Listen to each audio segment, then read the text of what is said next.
Hello everyone, मैं सत्यम Awasthi, professionally banker, आपके सामने फिर से हाजिर हूँ।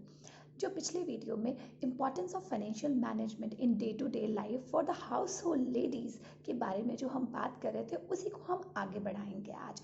जल्दी से फटाफट से हम पुराना जो वीडियो था उसको रिकॉल कर लेते हैं। उसमें मैंने आपको 3 पॉइंट्स के बारे में बात करी थी। First point was uncertain situation because of which financial management in day-to-day life is required. The second is the future need, future demands. Obviously you all were agree.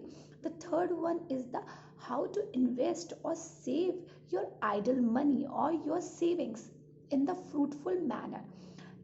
आज जो हम डिस्कशन करने वाले हैं वो इसी लाइन पे करने वाले हैं कि जो हमारा सेव करा हुआ जो पैसा होता है, जो हमारा आइडल रखा हुआ पैसा होता है, जो हमें सेविंग्स होती हैं, वो हम किस तरह से उसको इन्वेस्ट कर सकते हैं कि हमें उससे और ज़्यादा अर्न करने के लिए मिले। नाउ यू रिमेंबर द पैसे से पैसा वाली डील। ओके, आज उसी पे हम मूव ऑन करेंगे। मैं आपको बिल्कुल बेसिक से स्टार्ट करूँगी। मैं आपको ईच एंड एवरीथिंग डिस्कशन हम करेंगे हमारे सारे वीडियोस में। मैं सारे अपने वीडियोस में सब कुछ बताऊँगी, बट हम आज स्टार्टिंग करेंगे बिल्कुल बेसिक से। आज मैं स्टार्टिंग करूँगी सेविंग अकाउंट से। आई थिंक सेविंग अकाउंट तो आप सभी का होगा, ऑफ कोर्स। ओ प्लीज़, अभी भी आपने नहीं खुलवाया, कोई बात नहीं। अगर नहीं खुलवाया तो नीड नॉट टू वरी, ऐसा कुछ भी नहीं होता। सेविंग अकाउंट खुलवाना आज की डेट में it's very very simple thing. आप या तो उसको ऑनलाइन खुलवा लीजिए या ऑफलाइन भी है। अगर आप चाहते हो तो you just require 2 photographs and 2 valid ID proof.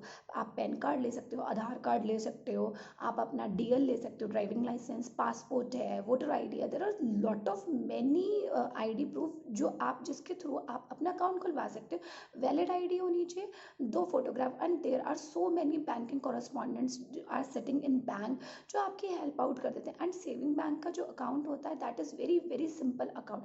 आपको उसमें कुछ भी डरने की ज़रूरत नहीं होती है। आप जाइए और आराम से खुलवा लीजिए। इवन अगर आप ऑफलाइन भी खुलवा सकते हैं। और कब तक आप दूसरों पर डिपेंडेंट रहोगे कि भाई हस्बैंड आएगा वो रिचार्ज करेगा, भाई आएगा वो पेमेंट ट्रांसफ़र करेगा? नहीं, जागो भारतीय नारी जागो। नाउ इट्स आवर टाइम, हम सब कर सकते हैं, ठीक है। हमें डिपेंडेंट रहने की बिल्कुल भी ज़रूरत नहीं है। So please move on. अगर अभी भी नहीं खुलवाया तो please this is the right time. अब आप ऐसे नहीं रह सकते हो। ओके, अब मैं आपको जो चीज़ बताने वाली हूँ इसके बाद, सेविंग अकाउंट तो सभी का खुला हुआ है, ठीक है। क्या आपको, अगर आप खुलवाने जा रहे हो तो एक चीज़ आप ज़रूर नोट कर लीजिए। पता है आपको कि कितने सारे बैंक हैं, बहुत सारे बैंक हैं। इनफैक्ट सारे बैंक्स फीमेल्स को एक अलग से फैसिलिटी देते हैं। और बहुत सारे बैंक्स तो अलग से फीमेल अकाउंट्स खोलते हैं जिनका नाम महिला शक्ति अकाउंट्स होता है, विमेन एम्पावरमेंट अकाउंट्स होते हैं। अब आप ये बोलेंगे हमें क्या ज़रूरत है और इसका क्या क्या यूज़ है।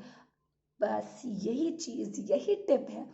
एक्चुअली आपको पता है कि नॉर्मल अकाउंट से ज़्यादा अच्छे अकाउंट्स होते हैं क्योंकि इसमें प्लस एड ऑन सर्विसेज होती हैं। इसमें आपके जो चार्जेस होते हैं वो वेव्ड ऑफ होते हैं। जैसे अगर आप महिला शक्ति account of bank of Baroda और इलाहाबाद बैंक के लिए अगर जाएंगे तो उसमें जो आपके लॉकर रेंट होते हैं वो 25% उसको वेव ऑफ कर दिया जाता है। Not for a single year, for the multiple years, ठीक है, जब तक वो अकाउंट आप एग्जिस्ट करेंगे। द सेम विद द, अगर आप लोन के लिए अप्लाई करते हैं तो आपको कंसेशनल रेट मिलेगा। एंड अगर आपका जो डेबिट कार्ड फीस होती है वो वेव ऑफ हो जाती है। एंड इसमें आपको प्रीमियम डेबिट कार्ड मिलता है, that is platinum.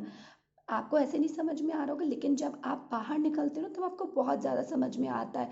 Platinum card की एक बहुत ज़्यादा वैल्यू होती है क्योंकि प्लैटिनम कार्ड आप लाउंजेस में, एयरपोर्ट्स पे आराम से चलते हैं and that is free of cost. आप वहाँ पे लाउंजेस में रुक सकते हैं and they will deduct only 2 rupees, ठीक है। और उस प्लैटिनम कार्ड पे आपका एक्सीडेंटल इंश्योरेंस कवरेज भी होता है। मुझे लगता है ये तो किसी को नहीं पता होगा एक्सेप्ट बैंकर्स। ऑफ कोर्स, अब आई एम द बैंकर तो मुझे तो पता ही होगा। That's why I am enlightening you कि जो आपका प्लैटिनम कार्ड होता है, जो ये वाले कार्ड्स होते हैं, जो स्पेशलाइज्ड कार्ड्स होते हैं, इसमें आप लाउंजेस पे आप इसको एक्सेस कर सकते हो, और इसमें एक्सीडेंटल इंश्योरेंस कवरेज होता है अब 2 लाख का।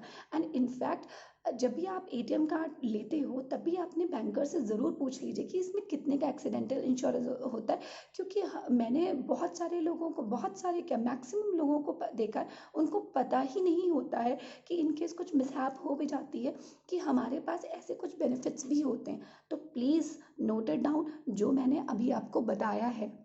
ये तो मैंने महिला शक्ति अकाउंट के बारे में बात करी है, जो कि जिन लोगों ने नहीं खुलवाए, इनफैक्ट जिन्होंने खुलवा भी रखा है वो भी कन्वर्ट करा सकते हैं अपने नॉर्मल सेविंग अकाउंट को टू द विमेन एम्पावरमेंट और महिला शक्ति अकाउंट को, क्योंकि इसमें एड ऑन फैसिलिटीज़ होती हैं। इसमें जो आपका मिनिमम रेट होता है, मिनिमम बैलेंस जो मेंटेनेंस होता है वो भी कम होता है। जो नॉर्मल सेविंग अकाउंट होते हैं उनसे ये बेटर अकाउंट्स होते हैं, बेटर फैसिलिटीज़ के साथ होते हैं। ये जस्ट बिकॉज कि जो लेडीज़ हैं, जो हाउस होल्ड लेडीज़ हैं, वो ज़्यादा स्टेप आउट करें, वो ज़्यादा आए बाहर, क्योंकि जनरली ये देखा गया है कि वो नहीं मतलब इन्वॉल्व होते इन सब चीज़ों में।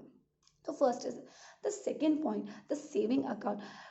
दूसरा वाला, देखिए आप लोग पैसा जोड़ जोड़ के अपने अकाउंट में तो रख देते हो, ठीक है, एंड फिर ये सोचते हो यार एफडी बनाएंगे ना जब 2 लाख हो जाएंगे, या मैं कहीं इन्वेस्ट करूँगी, आपके पैसे इकट्ठे होते रहते। आप ये सोचिए, एफडी बनाएंगी, मैं जाऊंगी, मैं एफडी बनवाऊंगी, आरडी खुलवाऊंगी, म्यूचुअल फंड्स में पैसा डालूंगी, धीरे धीरे इकट्ठा हो रहा है मेरा पैसा, मेरे पास पैसा आ जाए तब मैं करूंगी। आप ये सोचिए, अगर ये आपका अकाउंट सपोज करिए ऐसा हो कि आप पैसा डालो वो ऑटोमेटिकली एफडी क्रिएट कर दे, और जब आपको ज़रूरत हो तब आप वो निकालो। यस, ऐसा भी एक अकाउंट होता है, और इसको सेविंग प्लस अकाउंट बोलते हैं या सेविंग फिक्स अकाउंट बोलते हैं। ये हर बैंक में अवेलेबल होता है, ऑलमोस्ट सारे बैंक ये फैसिलिटीज़ देते हैं। आपको इसमें कुछ भी नहीं करना होता, आपका जो एग्जिस्टिंग अकाउंट होता है उसी अकाउंट में एक फॉर्म फिलअप करके देना होता है। उसमें क्या होता है, सपोज करिए आपकी थ्रेशोल्ड लिमिट 35,000 की, जैसे ही 35,000 के ऊपर जब पैसा जाएगा वो ऑटोमेटिकली एफडी में कन्वर्ट हो जाएगा। तो 35,000 तक आपको नॉर्मल इंटरेस्ट रेट मिलेगा, एंड ओवर एंड अबव 35,000 आपको एफडी का इंटरेस्ट मिलता है। और आप बिल्कुल मत डरिए, अगर आप कोई भी क्लियरिंग का चेक लगाते हैं या किसी को पेमेंट करते हैं, कार्ड स्वाइप करते हैं, तो बेझिझक आप 50,000 का डेबिट स्वाइप करिए, आपका पूरा पैसा निकला, because it is a technically account converted into saving plus account. इससे कोई फर्क नहीं पड़ता, आपको जब विड्रॉ करना आपका पूरा पैसा निकल आएगा। आपको इसका कोई झंझट नहीं होगा कि आप बैंक जाएं, अपनी एफडी को ब्रेक करें और फिर उसमें पैसा लेकर, आपको जब मन करे आप उसमें से पैसा विड्रॉ कर लीजिए, जब मन करे उसमें पैसा पुट इन कर दीजिए। जैसे ही वो एक थ्रेशोल्ड लिमिट के ऊपर जाता है तो वैसे ही वो एफडी में कन्वर्ट हो जाता है। हर बैंक की अपनी अपनी लिमिट होती है, जैसे एसबीआई का 35,000 है, इलाहाबाद बैंक का 50,000 है। ऐसे ही बहुत सारे बैंक्स हैं जो अपनी अपनी लिमिट सेट करते हैं। तो मैंने आपको 2 तरह के सेविंग अकाउंट्स अभी बताए हैं, एक महिला शक्ति अकाउंट, ऑफ कोर्स हमारी महिलाओं के लिए, second is saving plus account.